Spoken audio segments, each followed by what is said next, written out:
안녕하세요. 정신건강 간호사 임메딕입니다. 이 메딕이라는 이름은 의무병이라는 뜻을 가지고 있는데요. 저는 이제 간호학과를 졸업하고 의무병 시절에 친구들이 지어준 별명을 지금까지도 사용하고 있습니다. 그래서 다른 사람들을 돌보고 또 치유하고 싶다는 저의 어떤 슬로건에 맞춰서 이 닉네임을 계속해서 사용하고 있습니다. 저는 서울에 있는 대학병원에서 소아중환자실에서 1년 정도 근무를 하고 또 정신과에서 5년 정도 근무를 했습니다. 제 경력에 대해서 소개드리면 저는 대학병원에서 약 5년 6개월 정도 이제 근무를 했고요. 근무 동안에 이제 고려대학교 간호대학에서 보건복지부 산하의 정신건강 전문요원 1000시간의 수련을 이수했습니다. 제가 정신과라는 이 과에 관심을 갖게 된 이유는 사실은 어떻게 보면 되게 심플한데요. 먼저는 저를 치유하고 싶다는 그런 이기심에서 시작되어서 이거를 가지고 다른 사람들을 치유하고 싶다는 이타심으로 발전하게 되었습니다. 그래서 저를 치유하기 위해서 다양한 도구들을 또 스스로에게 적용해보고 또 제가 좋다고 경험한 것들, 저를 치유했던 그런 방법들을 다른 사람들에게도 전달하고 있습니다. 어릴 적에 이것과 관련된 어떤 특별한 에피소드가 있는 것은 아닌데요. 그냥 저의 삶이 지금의 저를 여기까지 이끌어줬다고 생각합니다. 저는 보수적인 어떤 집안에서 장손으로 태어났습니다. 그래서 사회나 혹은 가족이 저에게 되기를 바랬던 저의 어떤 모습이 있고 또 실제로 나라는 사람의 모습이 약간은 좀 달랐던 것 같아요. 그래서 어릴 때부터 나는 어떤 사람인가, 나는 누구인가, 혹은 나는 어떻게 살아가야 되는가 이런 것들에 대해서 많이 생각해 보게 되었습니다. 그것들을 기반으로 이 여정이 좀 시작되었던 것 같아요. 그리고 저는 고등학교 때 원래 입시미술을 좀 했었습니다. 초등학교 때부터 아주 오랫동안 화가가 되고 싶은 저의 꿈이 있었는데요. 이제 의도하지 않게 형편상 이제 미술을 그만두게 되면서 그때 많은 상처나 혹은 좌절 그리고 실패감들을 경험하게 되었습니다. 당시에 친구 어머니께서 미술치료사로 일을 하고 계셨는데요. 내가 좋아하는 어떤 예술이라는 매체를 통해서 마음이 아픈 사람들을 돌보고 치유할 수 있다는 것이 크게 매력적으로 다가와서 미술치료사가 되겠다고 그때부터 결심해서 지금의 자리까지 오게 되었습니다.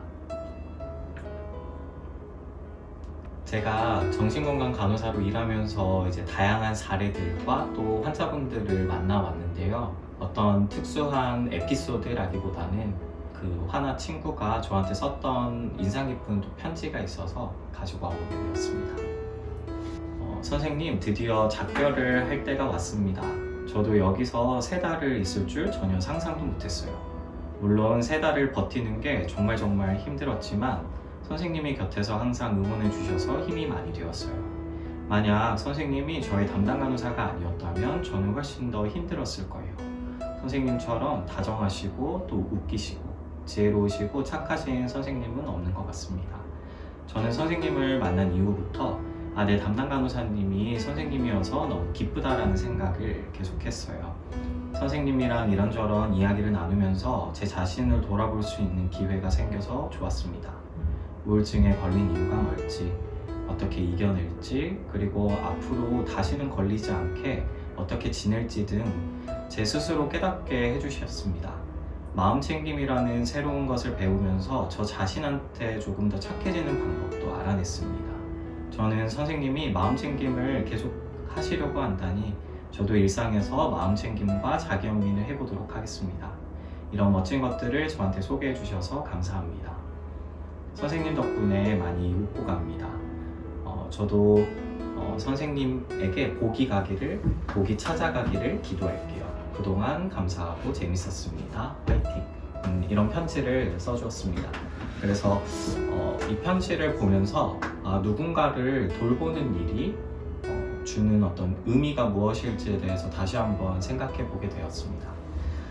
그리고 마음을 돌보는 일을 하다 보면 간호사로서 환자들을 돌보면서 또 스스로를 많이 성찰하는 일들이 일어나는 것 같아요. 그래서 환자분들은 특히나 이제 치료진에게 투사를 많이 하는데 그 속에서 요동치는 제 마음을 통해서 제 안의 상처들을 또 다시 되돌아보고 또 돌봐주기도 하는데 그렇게 성장과 함께 저 또한 치유가 일어나는 것 같습니다. 어떤 접근 방식이 가장 효과적이라고 느끼는지 이제 물어보신다면 사실 이거는 사람마다 조금 다른 것 같습니다. 그게 마음을 다루는 어떤 영역이 가진 큰 어려움이라고 생각해요. 몸을 다루는 것은 어느 정도 이 사람의 패턴이 보이면 거기에 맞는 적절한 치료 방법이나 프로토콜들이 있지만 마음을 다루는 것은 명확한 정답이 있기가 어렵습니다. 유능한 치료사라고 할지라도 그 내담자와의 궁합이 잘 맞지 않으면 치료 효과가 떨어질 수도 있습니다. 그렇기 때문에 어떤 특정한 한 가지 방법만이 최고다라고 말씀을 드릴 수는 없고 그 내담자의 어떤 기능 수준이나 혹은 그 사람이 처한 상황이나 환경 등을 고려해서 통합적으로 치유하는 것이 중요합니다. 정신건강과 신체건강의 균형을 이루기 위해 가장 중요한 요소는 무엇이라고 생각하나요? 이 균형은 긴장과 이완의 조화라고 생각합니다. 그래서 오티움이라는 책에는 머리를 썼다면 주말에는 머리를 쉬고 산책이나 운동을 하며 몸을 움직여야 한다. 반대로 너무 몸을 혹사한 사람이라면 주말에는 몸을 푹 쉬게끔 하고 독서나 음악 감상 등을 통해서 정신적 자극을 주어야 한다. 몸과 머리의 균형을 맞추는 것이다. 삶의 속도 역시 마찬가지다. 평소 정신없이 바쁘게 일했다면 좀 더 느린 속도의 여가가 필요하고 여유가 있는 일이라면 좀 더 긴장감 있는 여가가 필요하다. 이렇게 적혀 있습니다. 우리의 삶 속에서 이 긴장과 또 이완의 이 비율이 적절하게 유지되는 것이 정신건강과 또 신체건강에 있어서 되게 중요하다고 생각합니다. 집에서 따라할 수 있는 루틴이 있다면 소개해 주세요. 어떤 방법이 좋다기보다는 자신만의 루틴을 가지고 있는 것이 더 중요하다고 생각합니다. 누군가가 하는 어떤 방법들을 따라 하다 보면 나와 맞지 않는 옷을 입은 것 같은 그런 느낌이 들 수도 있다고 생각해요. 그래서 본인의 어떤 선호나 호불호를 잘 고려하셔서 자신에게 맞는 루틴을 일관적이고 규칙적이게 가져가는 것이 더 중요하다고 생각합니다.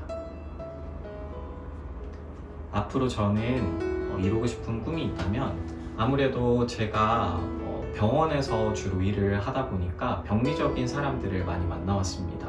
그러면서 느끼는 것은 조금 더 일찍 뭔가 치료가 되었다면 이런 조기 중재 혹은 예방에 대해서 아쉬운 점들이 많이 있었습니다. 그래서 저는 이제 대학병원에서 나와 이 지역사회에서 조금 더 일반인들을 대상으로 정신건강과 마음을 돌보는 이 과정들을 예방할 수 있는 방법들에 대해서 알리고 또 관리해드리는 것이 저의 큰 목표가 되었습니다. 저는 류시아 작가님의 좋은지 나쁜지 누가 아는가 라는 책을 참 좋아하는데요. 아마 어려움 속에 계신 분들이 있을 겁니다. 하지만 그 어려움을 어려움으로만 생각하시기보다는 그 속에 숨어있는 진주를 발견하실 때 더욱더 큰 성장과 치유가 있으실 겁니다. 지금까지 잘 하셨고 또 잘 하고 계시고 앞으로도 잘 하실 겁니다. 그 길을 응원하겠습니다. 감사합니다.